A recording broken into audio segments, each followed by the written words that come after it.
주가에 얽힌 속내, 공시 속에 숨겨져 있는 진실 다 파헤쳐 드립니다. 국내 최고의 공시 분석가와 함께하는 수상한 공시. 안녕하세요. 전 진행을 맡은 이솜입니다. 네, 오늘도 함께해 주실 변영인 대표님 모시고 함께 이야기 나눠보도록 하겠습니다. 대표님 안녕하세요. 네, 안녕하십니까. 네, 안녕하세요 대표님. 3월 이제 첫 시작이 되었는데 네. 주말을 좀 어떻게 보내셨어요? 제가 먼저 이제 말씀하시기 전에 네, 앵커님이 새로 오셨다고 해가지고 맞습니다. 좀 7보 단장을 좀 하고 오려고 했는데 네, 좀 갑자기 좀 바뀌셔가지고 네. 근데 어디서 많이 뵌 분이 또 나오셨네요. 네, 새롭지만은 자, 또 그렇죠. 익숙한 그렇죠? 예, 과거 이제 내경제 TV에서 네. 출연하셨던 이소미 아나운서님을 다시 뵙게 돼서 좀 제가 개인적으로 영광으로 생각을 하고 있습니다. 네, 감사합니다. 이렇게 반갑게 환영해 주셔서 또 저도 이제 수상한 공시, 정말 말 그대로 이 공시 분석의 대가시잖아요, 변 대표님. 네, 네. 칭찬해 주신 거죠? 그럼요. 네. 그래서 저도 이 시간을 통해서 우리 시청자분들과 함께 같이 공부하면서 네. 공시도 확실하게 파헤쳐 드리는 시간 가져보도록 하겠습니다. 네, 잘 부탁드리고요. 먼저 오늘이 3월 첫 거래일이잖아요. 네, 그렇습니다. 네, 그래서 아무래도 이 오후 증시, 오후 증시도 한번 파악해 봐야 될 것 같은데 오늘 코스피 코스닥이 기분 좋게 3월의 시작과 함께 상승 출발을 알렸고 여전히 지금도 빨간불을 유지를 하고 있죠. 네, 그렇습니다. 네. 지금 잠깐 이제 코스피를 보더라도 오늘 네. 코스피가 전에 미국 증시의 미 국채 금리가 좀 다소 좀 인하됐다는 그런 흐름 때문에 자, 미국 증시가 급등이 좀 나왔죠. 네. 그리고 미국 파월 의장의 당분간 이제 경기 부양책에 대한 어떤 발언 그리고 금리 인상은 이제 당분간 없다라는 계속 진정세를 이제 제스처죠. 그렇죠. 소위 이제 주정장세. 입주식에 계속 이제 휘둘렸는데 자 이제 증시 부분에 대해서 어떤 이런 리스크는 선반영된 것 아니냐 네. 그런 의견들이 좀 나오고 있고요. 네. 지금 코스피 일단 차트를 좀 보시더라도 지금 오늘 시초가는 우리 증시도 좀 강하게 2%대 넘은 어떤 상승 흐름을 좀 보여줬는데 그렇습니다. 자 이 구간이죠. 근데 네. 장이 조금 기점으로 봤을 때 조금 이제 추세가 좀 하방 추세로 좀 네. 변화하는 좀 그러네요. 다소 상승세가 좀 주춤하는 흐름을 보여주고 있는데 네. 자 이거는 제가 누누이 최근에 말씀드렸던 어떤 포인트가 있었습니다. 네. 자 우리 증시가 미국 증시의 어떤 상승폭만큼 우리가 그 다음 날에 네. 크게 반등하지 못했던 원인은요. 네. 다름 아닌 우리는 3월 셋째 주까지 제출해야 되는 감사 보고서가 있습니다. 감사 보고서. 그렇죠. 이제 네. 감사 보고서의 어떤 발표 이전까지 우리가 1년을 우리가 기점으로 본다면 네. 항상 2월과 3월 그리고 3월 셋째 주까지는 네. 전체적인 우리가 조정 장세다. 어. 자, 왜냐하면 대형주 위주에서는 어떤 투심이 조정 장세에서 계속 흐름 이어가고 있는데 네. 자, 소형주 특히 코스닥 종목 같은 경우에는 네. 한계 기업의 등장, 즉 회사가 존속 가능성이 없다.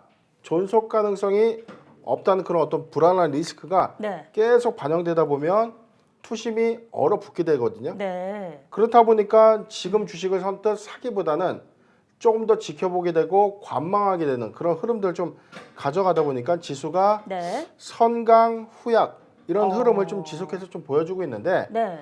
자 오늘 이 시그널 자체에서는 오장이 조금 그래도 3,035포인트 찍고 나서 조금 이제 소폭 네. 반등하는 어떤 흐름을 좀 보여줄 텐데 네. 자 코스닥도 뭐 추세는 비슷합니다. 비슷하게 흘러가고 있네요. 자 비슷한데 네. 자 시그널 조금 이제 상승하게 이제 전환되는 흐름인데 자 지금은 아직까지는 어떤 금리 인상 그다음에 대외 정책 이슈 때문에 네. 우리 증시의 어떤 단기 탄력이 네. 조금 더디게 반등하는 그런 흐름들도 있기 때문에 이런 점들을 우리가 좀 항상 유의해서 현금 비중을 그래도 당분간 늘리는 그런 네. 유지 전략으로 좀 가야 된다라고 생각이 듭니다. 네, 현재 계속해서 좀 3월 셋째 주까지는 그 감사 보고서에 대한 그런 모멘텀이 있기 때문에 지금 계속해서 좀 조정 장세로 보셔야 되는데 그렇기 때문에 현금 확보 비중을 늘리시는 의견 제시해 주셨고요. 또 한 가지 짚어봐야 할 게 그 오는 4월 7일에 바로 이 서울시장 보궐선거가 네, 그렇습니다. 이제 한 달가량 앞두고 있어요. 네네. 네, 그런데 이제 주말새 이번에 안철수 대표가 이 제3지대 단일 후보가 되면서 야권 단일화 논의에 대해서 지금 지금 한 단계 속도를 더 내고 있는 상황입니다. 이럴 때 사실 대표님 그 많은 투자자분들 관심 가지시는 종목 바로 이제 그렇죠. 그 정치 테마주잖아요. 예, 그렇습니다. 네. 지금 근데 우리가 네. 정치 테마주라고 하면 이제 과거에 그러니까 제 기억으로는 네. 이명박 전 대통령이 대통령 후보자 시절에 네. 좀 본격화됐던 것 같아요. 좀 어. 체감하기는. 이게 정치 테마주 이슈가 갑자기 어떤 테마군으로 네. 과거부터 형성됐다기보다는 네. 이명박 전 대통령의 대통령 후보 시절부터 네. 이 정치 테마주, 그다음에 인맥주, 정책주. 그때 당시에는 네. 어땠어요? 4대강 공약이라는 어떤 정책주가 있었죠. 그랬죠. 그래서 4대강 관련된 토목 그다음에 건설 회사들이 좀 어떤 수혜 전망 때문에 네. 주가가 좀 급등한 그런 경향들이 좀 있었고 토목 그다음에 뭐 감리 관련된 회사들 그다음에 뭐 골재 회사 그다음에 이제 그 관련된 어떤 부대 네. 원부자재 회사들이 좀 시세를 좀 나눠서 냈는데 네. 이후에 노무현 전 대통령 때도 마찬가지였고요. 그다음에 네. 문재인 현 대통령의 대통령 후보자 시절에도 이와 같은 흐름은 좀 있었습니다. 그런데 네. 서울시장은 사실 정치 테마주 어떤 파생되는 네. 단기적인 어떤 이 쇼잉이죠. 좀 그런 형태로 좀 발전이 됐는데 네. 지금 사실은 서울시장이 우리나라에서 좀 예측되는 게 있죠. 있죠. 서울시장이 당선되고 나면 그다음 행보가 뭐죠? 다음에는 대선이죠. 그렇죠. 대선으로 서울시장을 거쳐서 대선 후보가 되고 유력 대선 후보가 된다는 것은 즉 서울시장을 거치면 네. 대선 후보로서의 어떤 유력하죠. 유력한 어떤 행보를 좀 갖게 된다. 왜냐하면 맞습니다. 어떤 표심이나 인구가 그래도 네. 수도권, 그러니까 이제 특히 서울의 인구가 좀 많이 집중되다 보니까 네. 그런 효과가 좀 있는데 자 이번에 그 안철수 관련 종목이라고 우리가 흔히 말하는 네. 정치 테마 이슈 있었는데 네. 자 서울시장의 어떤 이 선거일은 이제 코앞으로 좀 다가오고 있습니다. 그렇죠. 그리고 관련된 종목들도 좀 분산되는데 네. 이게 과거보다는 좀 약간 좀 어때요? 시들하지 않나. 어. 왜냐하면 지금 안철수 관련 테마주로 뭐 분류됐던 어떤 종목들이 네. 매기가 크게 이제 나오고 있잖아요. 그렇죠. 그리고 서울시장 후보군들의 어떤 치열한 어떤 이 지지율 접점. 싸움이 좀 없다는 거죠. 지금 생각보다요. 일단은 뭐 야권에서도 명백한 지금 단일화가 네. 구상된 건 아니죠. 그렇죠. 삼지대 단일화라는 건 뭐 금태섭 후보와 안철수 후보 간의 어떤 3자 경선에서 안철수 후보가 뭐 승리했다 이런 거 중요한데 네. 중요한 거는 야권이거든요. 지금 뭐 나경원 후보가 있고 그 외에 뭐 오세훈 후보도 있죠. 그렇죠. 그 범야권에서의 어떤 단일화된 어떤 후보자가 나오고 여권의 후보자와 박빙을 이루는 시점이라면 네. 한 번쯤 우리가 시세를 좀 노려볼 수 있는 구간이 좀 있을 수 있는데 지금은 항상 강조드리는 포인트는 네. 정치 테마주는 이 기대감 또 이 판단으로 인해서 주식을 사는 것 자체는 소위 네. 이 도박입니다. 도박이다. 그렇죠. 기업의 어떤 성장성과 실적과는 좀 거리가 멀죠. 네. 당연하게 후보의 어떤 당선 이슈를 생각해서 소위 뭐 베팅하는 우리가 네. 스포츠 토토 보시면 돼요. 이 팀이 이길 것이다에 베팅하는 거죠. 네. 근데 베팅 실력은 없는 거죠. 그렇죠. 자, 이제 우리는 주식은 투기판이 아니고 도박이 아닙니다. 아니죠. 그런 관점에서 우리가 이 단기적 모멘텀, 단기적 어떤 수익 접근에서는 네. 꼭 해야 된다면 네. 반드시 적은 비중을 좀 노리는데 어. 그래도 여타의 어떤 대선 정치 테마에 관련된 종목보다는 네. 이 서울시장의 후보자에 관련된 정치 테마주 이 변동성은 조금 다소 이 시들시들한 그런 흐름이 좀 있기 때문에 네. 신규 매수 관점에서는 좀 아니지 않나라는 판단으로 좀 말씀드리고 싶습니다. 네, 그렇다면 이 정치 테마주 같은 경우에는 신규 진입보다는 기존 보유하신 분들은 그래도 보유해 보실만 하지만 그렇죠. 지금 진입은 그렇죠. 네. 지금 보유자 관점에서는 네. 뭐 거의 물려 계실 겁니다. 어. 왜냐하면 안철수 후보가 처음에 뭐 후보자로 나오면서 네. 뭐 여론조사에 1위로 올라가면서 시세가 좀 났는데 그랬죠. 이 결론적으로는 지금 시세가 낮기보다는 현재 상태에서 좀 보면 이게 좀 주춤하거든요. 지지부진한 그렇죠. 게 있죠. 이게 좀 박빙이 돼가지고 어떤 후보자가 반짝해서 그 종목이 뜨고 띄워줘야 되는데. 상대적으로 또 네. 반등 나오는 타이밍에서 또 뜨고 해야 되는데 아. 지금은 어떤 그런 접점보다는 좀 다소 주가가 좀 지루한 네. 어떤 조정 행보가 좀 행보. 있기 때문에 네. 아마 4월 7일 선거 날을 이 기점으로 여론조사 지지율 추이를 보면서 한두 번 정도의 시세 분출은 있을 수 있다라고 네. 좀 판단을 되는데 네. 자, 우리가 단기 투자 관점에서는 이런 뭐 한두 번의 어떤 시세를 위해서 소위 뭐 거의 뭐 배팅? 상투에 네. 잡혔다면 네. 이게 뭐 마음고생이 심할 수밖에 없어요. 그렇기 그렇죠. 때문에 신규적 관점은 아니다라고 네. 좀 정리를 해드리겠습니다. 네, 알겠습니다. 이 정치 테마주와 관련해서는 기존 보유자분들의 영역으로 보시고 가시면 좋겠다라는 의견을 주셨고요. 이제 본격적으로 주목해봐야 할 공시 살펴보는 시간입니다. 먼저 저희가 첫 번째로 살펴볼 기업 바로 이화전기인데요. 이 이화전기 이 회사는요, 이 다양한 전원 공급 장치 및 전력 변환 장치를 생산 공급하는 중전기기 전문 회사입니다. 이 동사는 94년도 12월에 코스닥 시장에 상장된 기업이고요. 그리고 이 주로 산업 설비에 대한 투자 계획에 영향을 받고 있으면서 각종 경기 선행 지수가 올라갈수록 수요도 함께 증가하는 경향을 보이는 기업입니다. 이번에 그 최근에 실적 발표를 했는데요. 이 내용을 살펴보면 그 지난해 영업 손실액이 30억 원으로 전년 대비 적자 전환했다고 지난 25일에 공시를 한 바가 있습니다. 이 매출액 같은 경우에는 528억 원으로 6.9%가 하락한 이 감소세로 실적을 기록을 해줬고요. 이 당기 순손실 같은 경우는 86억 원으로 이 실적이 다소 좀 악화된 그런 재무 실적을 보였습니다. 그리고 사실 또 이화전기 최근에 그 관계사인 EID, 이트론이 있었잖아요. 네, 그렇죠. 네, 이번에 그 러시아 코로나19 백신 관련 이슈로 인해서 상당히 그 주가가 급등한 바도 있었는데 이 이화전기와 관련된 이슈가 좀 또 있을까요? 일단은 뭐 이화전기가 최근에 네. 어떤 시세를 좀 강력하게 분출했던 종목입니다. 좀 다름 아닌 이 이트론, EID가 각각 100억씩 해서 총 200억을 네. 한국 코러스라는 비상장 회사에 투자를 했거든요. 근데 이 한국 코러스가 러시아 백신인 네. 스푸니트크 V의 스푸트니크 V 백신. 스푸트니크죠. 네. 예, 발음이 발음이 좀 어렵죠. 저희가 항상 이게 말씀드리는데 네. 이 백신은요 너무 헷갈려요. 스푸트니크 쉽지 않아요. 스푸트니크입니다. 네, 스푸트니크 자, V. 이 백신을 위탁 생산하는 한국의 유일 업체가 오. 바로 한국 코러스였습니다. 그랬군요. 지지난주 금요일에는 네. 이 러시아 실무진이 네. 국내 이제 방한을 해서 추가적인 어떤 백신을 생산할 수 있는 한국 회사를 좀 찾겠다라는 이슈 때문에 관련된 CMO, 네. 그러니까 즉 의약품의 위탁 생산을 할 수 있는 이 회사들이 주가 움직임이 좀 좋았어요. 네. 뭐 대표적인 바이넥스, 이수앱지스 같은 어떤 종목들의 어떤 최근에 흐름도 좀 강했던, 있었고, 맞아요. 그다음에 이 모멘텀으로 사실 이트론, EID, 그다음에 네. 이트론의 최대 주주인 네. 이화전기까지 같이 시세가 좀 분출이 좀 됐는데 네. 이트론, EID는 한 3배 정도 가까운 단기 시세를 좀 냈고요. 엄청 낮죠. 이화전기는 한 2배 반 정도의 좀 수익을 좀 냈는데 네. 자, 이런 어떤 이 막연한 기대감 때문에 주가 좀 올렸다가 네. 최근에는 이 러시아 백신을 생산하는 컨소시엄이 좀 구성이 완료가 되면서 제로 소멸 관점에 따른 차익 실현이 좀 나오면서 주가가 지금 크게 네. 조정을 받고 있는 흐름이 있습니다. 잠깐 좀 공시를 좀 먼저 볼게요. 네, 좋습니다. 이화전기는 지금 제가 오늘 좀 말씀드리는데 네. 자, 먼저 아까 실적 공시부터 한번 더 짚고 가겠습니다. 좋습니다. 자, 매출액 또는 손익구조 30% 이상 변동. 자, 코스닥 회사는요.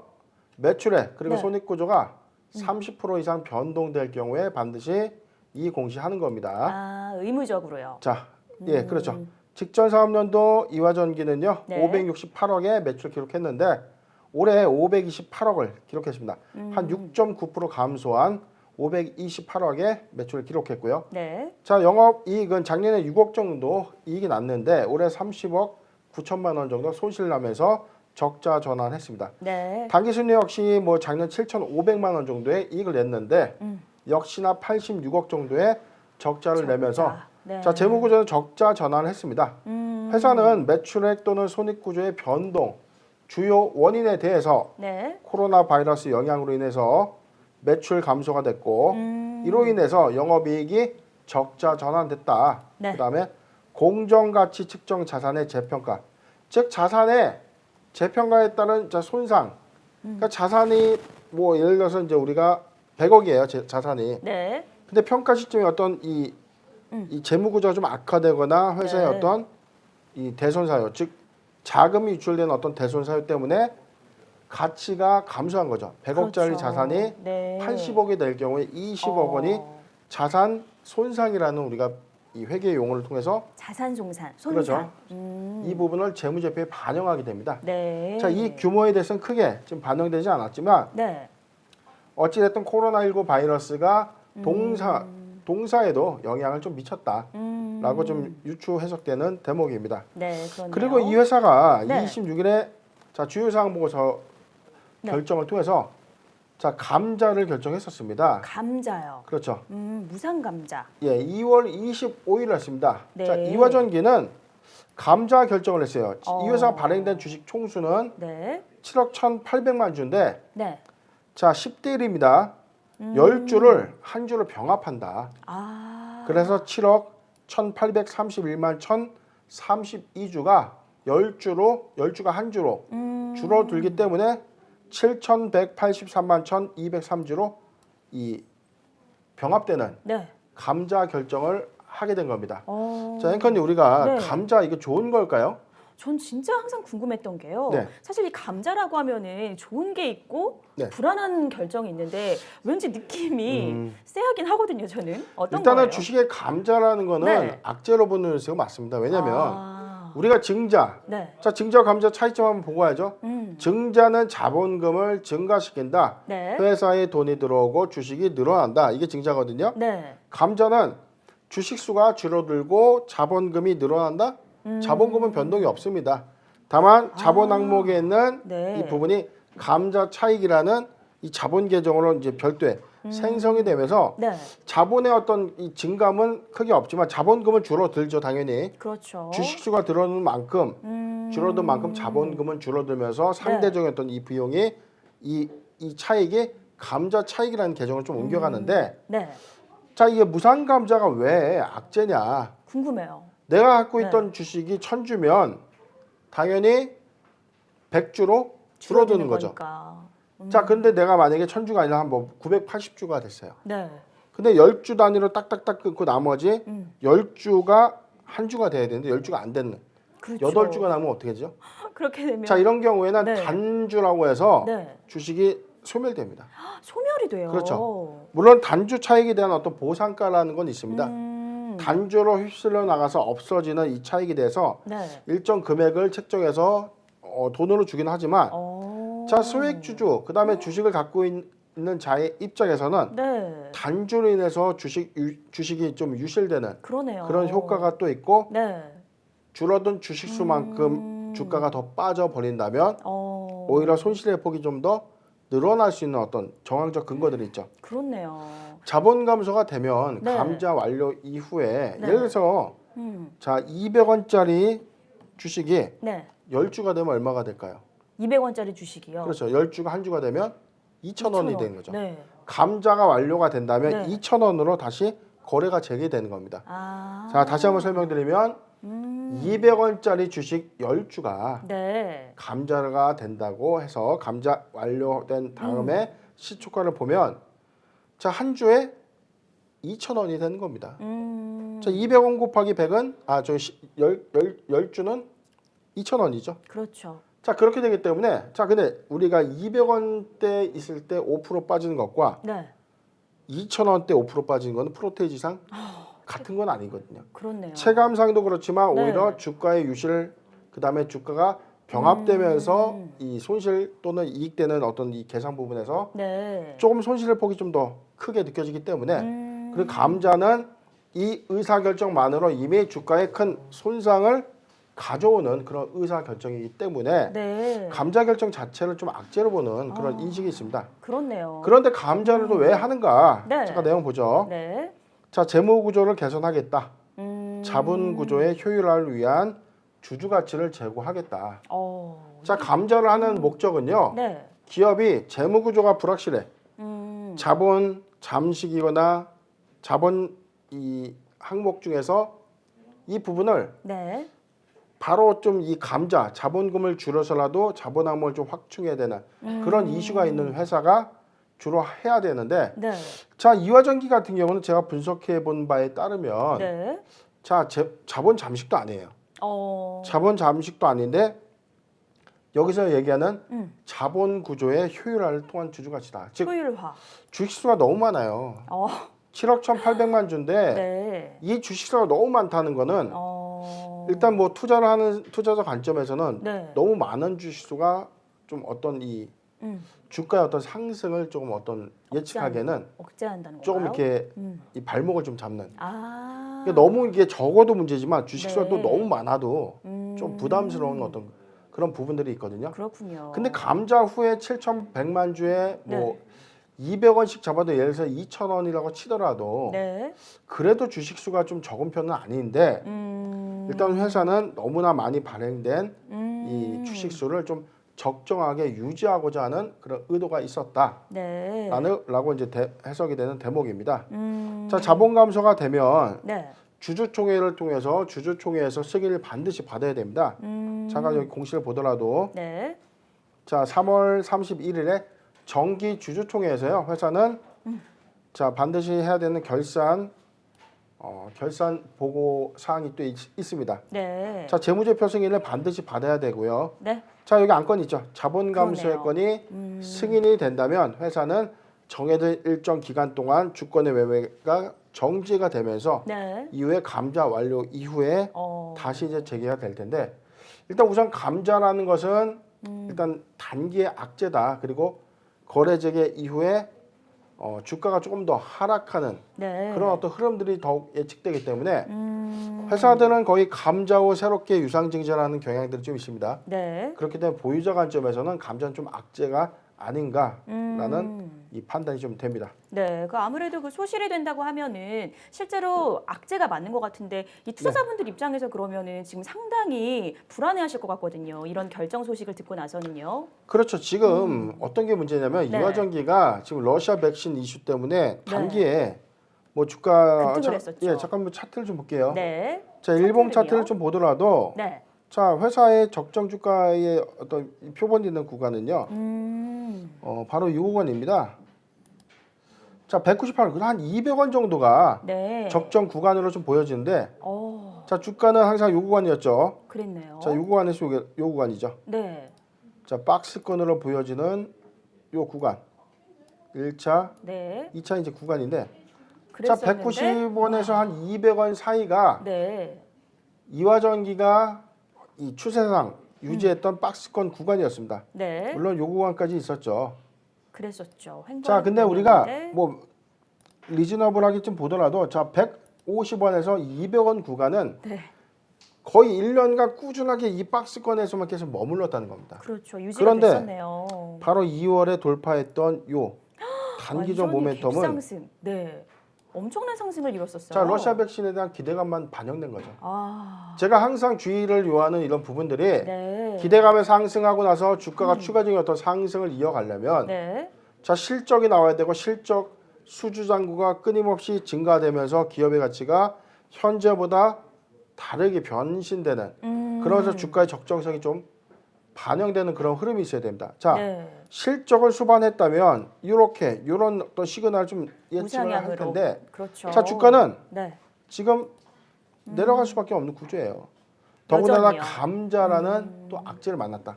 아. 대부분 막대한 투자자들이 요 구간이 좀 있을 텐데 자 네. 일봉상에 보더라도 일봉상 뭐 지금 거의 그러네요. 최고점 영역대에서 많은 투자자들이 지금 투자를 했는데 네.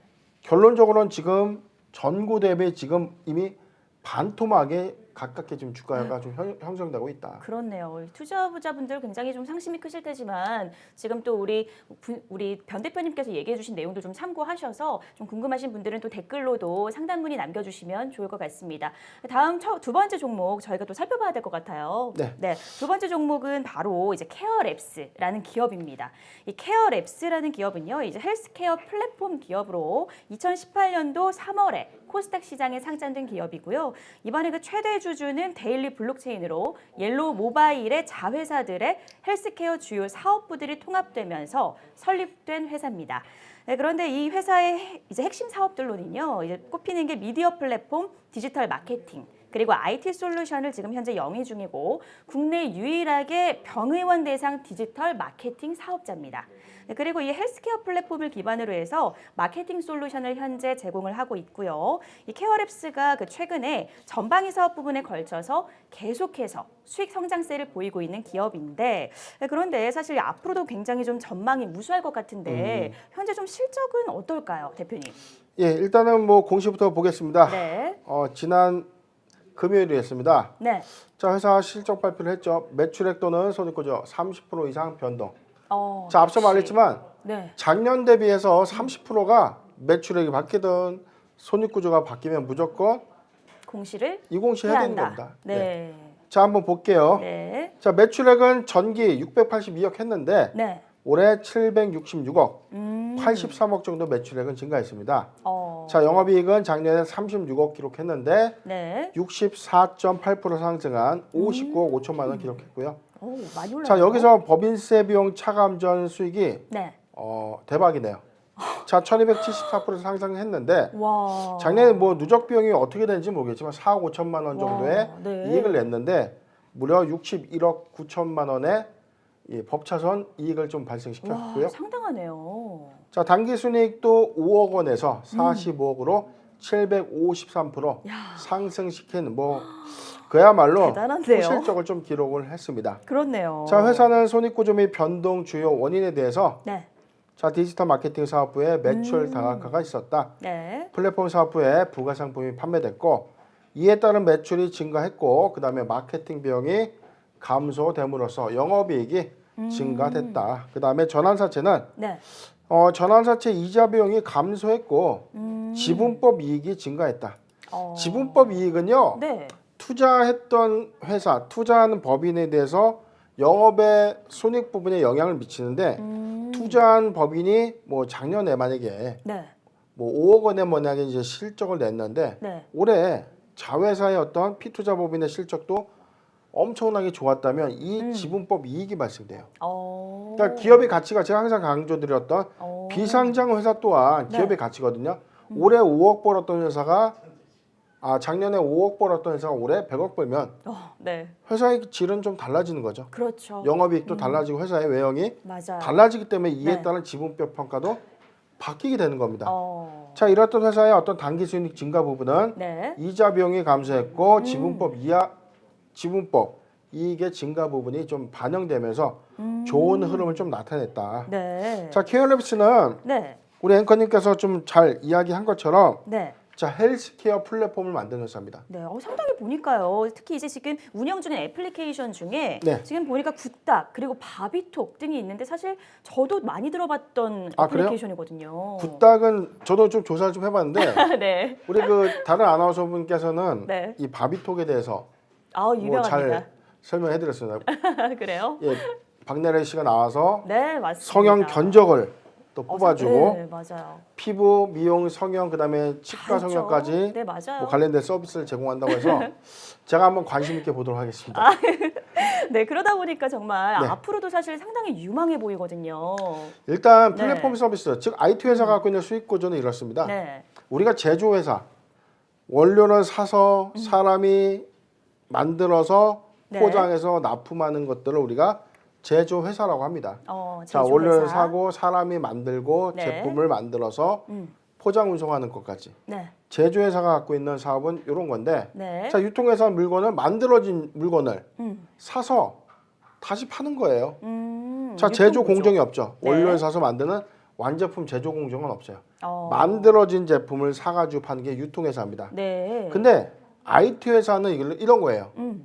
사람이 어떤 서비스 플랫폼을 만들어요. 네. IT를 구축하는 어떤 이 무형의 어떤 이 서비스 툴을 만들고 네. 이 서비스 툴을 판매해서 서비스 이용료를 받는 게 이제 수익 구조인데 네. 대표적인 게 우리가 뭐 지금은 무상이긴 하지만 뭐 티맵도 마찬가지고 이런 것들이 우리가 돈을 주고 이용을 했다면 네. 유료 내비게이션 제공 서비스가 되는 거고. 자, 우리가 비용을 내고 쓰는 뭐 잡코리아 같은 것들도 있고 이것도 하나의 어떤 이 플랫폼 서비스라고 그렇죠. 한 축입니다. 네. 자, 이런 어떤 기술적인 어떤 용역 그다음에 서비스를 제공하는 어떤 플랫폼을 만드는 회사인데 네. 이런 회사들의 장점이 뭐냐면 네. 초기 비용이 다 들어가고 나고 이후에 서비스 출시가 돼서 각 유저들이 돈을 내고 사용하게 되는 와. 그런 시점이 되면 네. 원가가 거의 없어요. 그러겠어요. 자, 만든 게 100억이 들었다. 그럼 그 이후에는 서비스 유지 보수를 하는 인원이 최소한만 있습니다. 그래서 IT 플랫폼 서비스의 경우에는 네. 거의 영업이익 마진가가 60%까지 됩니다. 와, 진짜 그럴 것 같아요. 물론 마진가를 낮춰서 박리담회를 뿌리는 거기 때문에 네. 적은 금액으로 많은 다수의 유저를 확보한다. 이런 개념으로 가는 회사들은 네. 영업이익이 그래도 25% 넘어요. 어. 근데 제가 알기로는 이게 고부가 가치의 어떤 플랫폼 영역은 거의 이익 폭이 65%다. 65%. 자, 가까운 예로 인포바인이라는 코스닥 법인이 있었습니다. 지금은 공인인증서가 보편화됐고 네. 공인인증서 서비스가 뭐 지문이라든가 패턴으로 다른 인식의 어떤 수단으로 좀 대체가 됐는데 네. 한 10년 전, 15년 전까지만 하더라도 인포바인은 휴대폰의 공인인증서를 저장하는 서비스였어요. 한 달에 한 800원 정도 통신사 유료 서비스 나왔거든요. 아, 월 이용료가 그렇죠. 800원으로. 근데 우리가 1년으로 따지면 한 거의 뭐 9,600원, 한 10,000원 가까이 나가게 되는데 네. 자, 이런 연간 유저의 수가 있다면 네. 영업이익의 그 폭이 컸어요. 그래서 인포바이는 전통적으로 코스닥 회사임에도 불구하고 이 코스닥에서 가장 많은 네. 배당을 하기로 유명했는데 네. 지금은 물론 이제 이 업황이 인증서의 어떤 폐지 제도나 이 대체 수단이 좀 나오면서 사업은 사양키로 좀 바뀌었지만 네. 자, 말씀드리고 싶은 이 요지는 플랫폼 회사가 네. 잘 구축한 이런 서비스 이 템플릿은 음. 자, 이 사용이 되면 될수록 영업이익의 이 수익 구조가 수익 구조도 크게 증가될 수 있다. 이런 부분들은 우리가 좀 중기적 관점에서 한번 노려볼 만하다라고 좀 예측이 되고 네. 잠깐 좀 차트를 보겠습니다. 네, 좋습니다. 많은 분들이 관심 가지실 것 같거든요. 자, 키어랩스는 네. 일봉상 차트 잠깐 볼게요. 네. 자, 일봉상 잠깐 차트를 조금 보더라도 지금 차트를 보니까 그래도 신규 진입을 해도 무리수가 없지 않을까라는 제 개인적인 생각이 드는데 일단은 어떨까요? 자, 네. 이 회사는 7,800원에서 좀 보수적으로 다시 한번 설정을 하겠습니다. 네, 보수적으로요. 자, 네, 죄송합니다. 괜찮습니다. 오늘 모니터가 좀 되게 작게 좀 느껴지네요.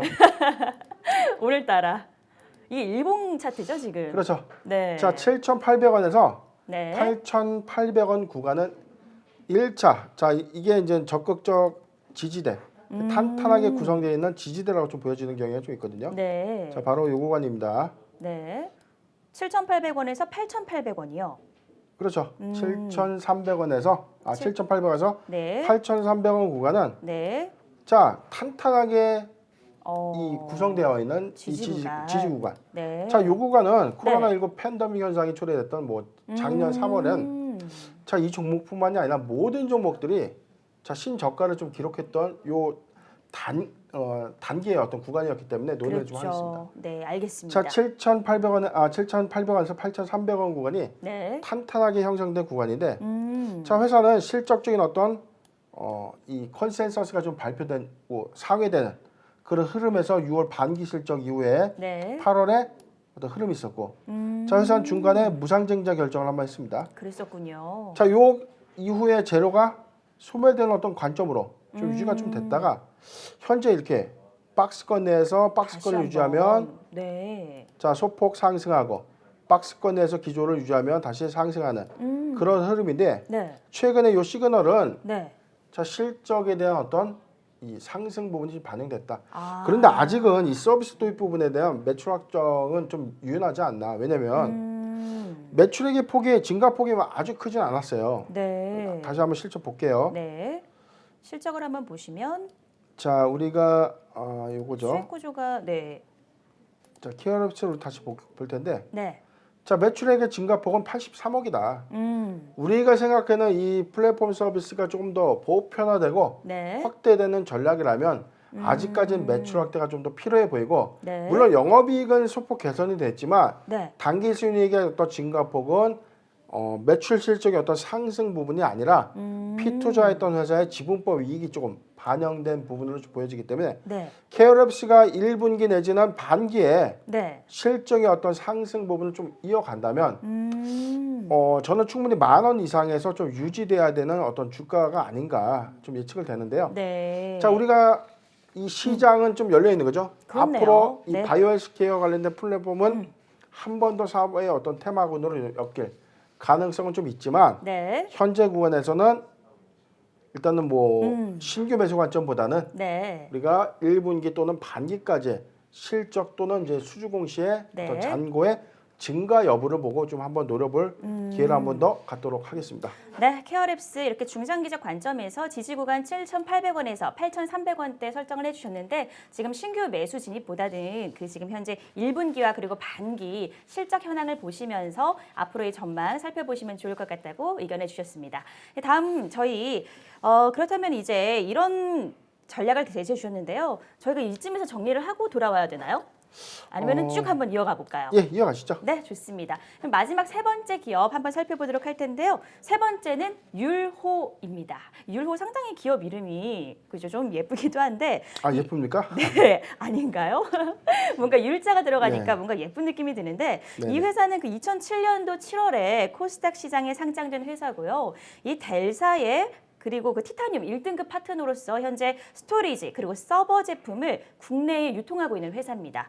그런데 이 전기에는 작년도죠. 그 소프트웨어 개발 사업은 중단이 됐고요. 현재는 스토리지 서버 유통을 주력 사업으로 밀고 있는 기업인데요.